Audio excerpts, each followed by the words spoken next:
강광찬 회장님께 먼저 가치 투자란 이런 거다라는 얘기를 좀 한번 들어보고 싶네요. 사실 저는 늘 고민이 가격이라는 건 뭐가 만들어낼까라는 생각을 해보죠. 대관절 가격은 랜덤하게 하늘에서 떨어지는 걸까? 그렇지는 않을 것이다. 대관절 가격의 조종자, 가격의 결정자는 있을 것이다. 라는 생각이 끝을 찾아가면 바로 그게 가치가 아닌가 생각합니다. 그래서 제가 내린 결론은 가격은 가치에서 결정이 되고 가치만이 가격을 결정한다는 신념 체계를 가진 자들, 저 또한 그래서 늘 가격을 보기 전에 그 가격의 뒤에 숨어있는 본질적 가치를 찾고자 합니다. 저는 주식은 가장 안전한 자산이라고 생각합니다. 시간이 있는 사람에게. 왜냐하면은 주식에 투자한다는 얘기는 기업에 투자한다는 이야기고요. 기업, 나보다 더 열심히 일할 수 있는 기업, 나보다 더 훨씬 능력 있는 사람들이 있는 그런 조직, 영업망 이런 데가 저를 위해서, 주주를 위해서 밤새 더 나보다 열심히 일한다. 이런 나의 대리인을 내가 많이 가지고 있다. 이런 게 비록 단기적으로 가격이 빠지지만 오히려 그런 신뢰가 있다면 훨씬 더 마음을 푸근하게 해주고 이런 마음으로 투자해서 지금까지 손해를 본 적이 없습니다. 이런 때일수록 훨씬 더 자신을 더 한번 되돌아보고 자신의 투자 행태, 자신 투자한 대상을 되돌아보고 할 수 있는 게 가치 투자의 힘이 아닌가 이렇게 생각합니다. 네, 제가 추구하는 잃지 않는 투자인데 저희는 뭐 대박이 날 주식보다는 어떻게 하면 깨지지 않을까 생각을 많이 하고 있는데 그거를 달성하기 위해서 교과서적으로 말씀드릴 수 있는 거는 시장의 비합리성으로 인해서 가격과 가치의 괴리가 발생될 때 투자를 하는 게 가치 투자라고 저는 생각해요. 일종의 아비트레이지 같은 거죠. 실제로 시장에서 거래되는 가격, 주가와 그리고 그 기업이 갖고 있는 실제 고유 내재 가치, 그러니까 차이가 발생할 때가 있어요. 그러니까 정말 펀더멘탈이 안 좋아서 쌀 때는 사면 안 되겠죠. 근데 시장에 오해, 거래가 안 돼서 외국인이 팔아서 수급, 중소형주라는 이유 때문에 테마에 안 맞아서 시장의 무관심, 편견, 오해, 일시적인 기업 수익의 악화 이런 펀더멘탈 외적인 요인으로 진정한 가치가 2만 원인데 왠지 모르게 만 원에 걸릴 때 투자를 하는 게 저희는 이제 가치 투자라고 생각합니다.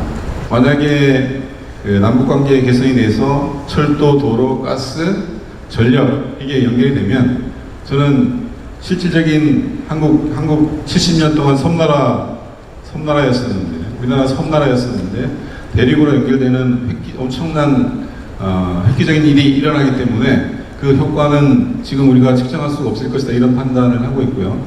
그런 과정 중에서 저희는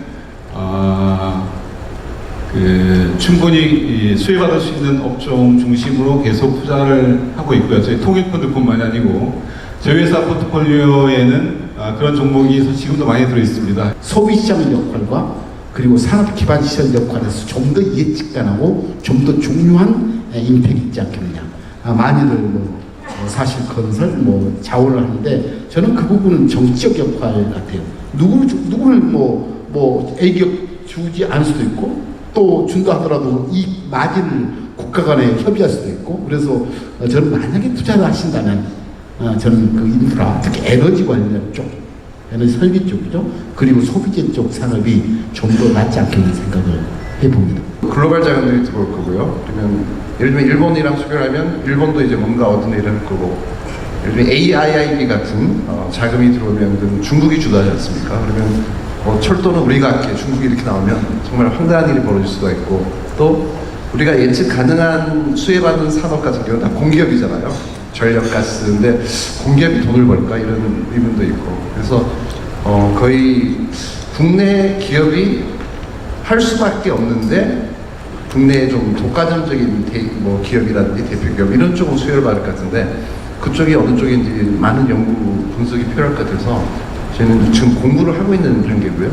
실질적으로는 염두에 두고 담은 종목은 이제 최근에 그게 없다라고 볼 수 있습니다.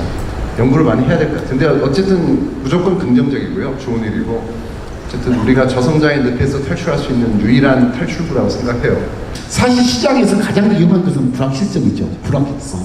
그래서 어떤 미중 무역 마찰의 그 해결점이 언제 어떤 방식으로 끝날지는 모르겠지만 어쨌든 시장적 관점에서 불확실성은 시장에 마이너스 효과를 준다는 저는 동의합니다. 제가 주목하는 것은 그 후의 문제이죠. 결국 해결되겠죠. 저는 해결되는 교집합이 이제 세 가지 같아요.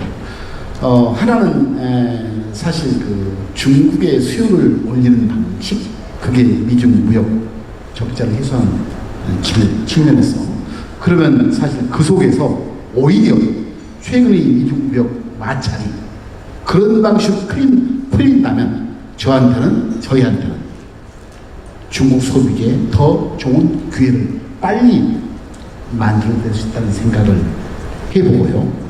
또 하나 이제 미중의 무역 마찰이 사실은 그 제조 대국에서 제조 강국의 전환을 좀 늦추는 것이라고 봤을 때 이 부분은 사실 미중 간의 이제 파워게임의 양상인데 이 부분도 사실 이제 중국으로 하여금 좀 더 그 기초기술 기반을 더 강화시키는 이 부분은 오히려 사실 장기적으로는 한국 IT 기반의 삼성전자나 아니면 그 유수한 소재산한테는 더 빨리 한국 소비자한테는 좀 더 긍정적인 것, 또 한국의 IT 기업한테는 중국의 기술 기반을 더 빨리 이거 요즘 뭐 시진핑 주석도 늘 회의만 하면 빨리 만들자.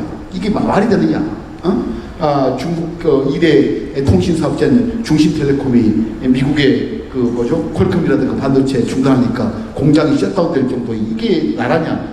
라고 하는 의미는 한 가지는 어쨌든 중국인민들의 가치원 수도 증가 방향으로 소비자한테는 긍정적. 한편은 장기적으로 사실 우리나라 IT 기반 기술의 대체 경쟁국으로 중국을 빨리 키우는 역할로 저는 봅니다.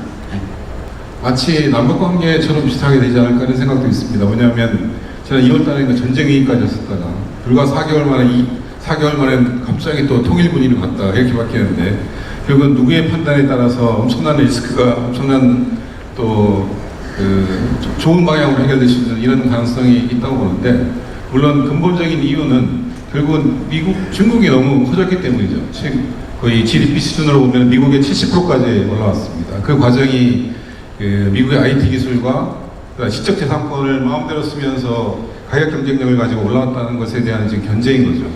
그렇지만 저는 뭐 파국으로 가지는 않을 거라고 봅니다. 왜냐하면 역사적으로 보면 다 이게 무역 전쟁의 끝은 다 경제 공황이었습니다.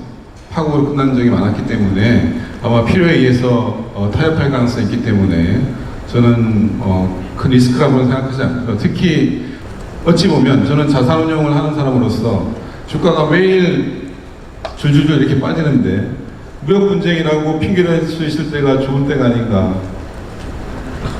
만약 그런 핑계마저 될 수 없는 상황이면 어떻게 될까 이런 생각을 우려를 하고 있습니다. 그래서 지금 주가 수준 무지 쌉니다. 무지 싸지만 싼 주가가 다시 회복이 되려면 뭐 무역 분쟁이 어느 날 갑자기 해결이 되든지 또는 좋은 기업이 생겨서 어느 날 갑자기 가격 경쟁력이 생기든지 아니면 북한하고의 관계가 좋아져서 또 새로운 돌파구가 생기든지 뭐 이런 게 생겨야 되거든요. 그래서 저는 가장 큰 고민이 요새 그 부분입니다. 어떻게 하든 미국은 중국을 견제하려고 할 거고요. 두 번째는 전 세계가 지금 블록화되고 있어요. 경제가 자국 보호주의에 만연돼 있다는 거죠. 모든 국가가 자국을 보호하려고 하는데 대부분의 국가는 인구가 8천만이 넘기 때문에 충분히 돌아갑니다. 내수가. 근데 우리나라는 그렇지 않습니다. 저는 심히 우려가 되고 또 지금 미국의 중간선거가 11월이잖아요. 그럼 이게 쉽사리 끝나지 않고 이게 좀 장기화될 수도 있고 허 대표님 말씀대로 뭐든지 극단적인 상황까지 가야 극적으로 타결되기 때문에 그 과정이 굉장히 고통스러울 수 있다는 거. 투자자들이 견디기 어려울 정도로 좀 불안한 국면이 한번 올 수도 있다는 거고요. 뭐 이런저런 문제 때문에 저는 이 한중 무역 분쟁이 쉽게 이렇게 뭐 해결될 뭐 영원히 해결이 안 될 수도 있다는 생각이 들어요. 왜냐하면 그 자국보호주의랑 전 세계 경제 블록화 이런 것 때문에, 그리고 코리아 디스카운트 요인이 사실 저는 뭐 가장 큰 디스카운트 요인은 산업 구조의 취약성이라고 생각하거든요. 그러니까 뭐 우리나라 시가총액의 거의 70%를 차지하는 게 대외 의존도가 높고 그게 경기에 민감해요. 반도체, 철강, 화학, 건설, 뭐 조선 이런 주식이 많잖아요. 뭐 미국에 있는 것처럼 아마존이나 구글이나 뭐 P&G나 뭐 이런 넷플릭스나 이런 기업이 없거든요. 그런 점이 좀 더 큰 문제이기도 해서 저는 전반적으로 어쨌든 뭐 좀 염려가 됩니다. 걱정이 되는 상황이에요.